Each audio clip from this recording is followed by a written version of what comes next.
Hi guys, welcome to my YouTube channel. Hope so you all are fine and enjoying your this winter season.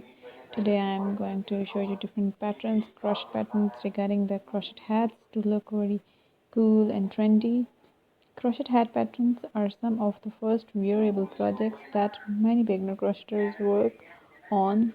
They are a great way to practice working in the round, increasing and decreasing and experimenting with different stitches. A crochet hat is a cute accessory to wear no matter the season. You can crochet a bucket hat for extra coverage during hot summer days as this season is going on and winter is going off. Summer is coming, so these patterns are helpful for you to enjoy your summer days. You can match to your fall outfit or even a thick cozy or warm in the winter. They make for a great gift for friends and loved ones as well as for yourself. There is a crochet hat for everyone, which is why we have collected more than 40 different crochet hat patterns. So these should be helpful for you to enjoy your dress.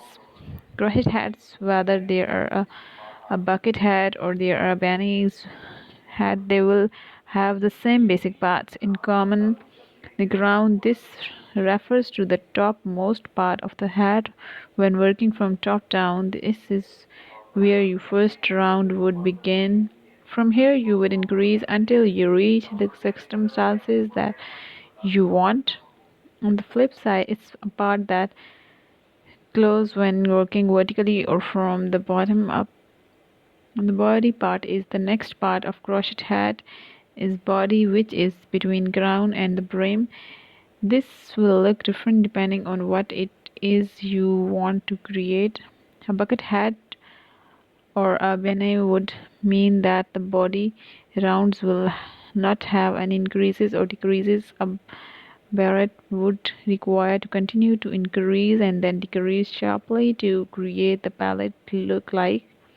It's like palette like a look. Brim. Next is the brim part. The brim is the part of your hat that fits closest to your head. Accurate measurement is necessary to make sure that you do not have a brim that squeezes on your head too tight or one that falls off completely. This can also look different depending on what kind of hat you want to crochet. Bonnets usually have ribbed brim that huge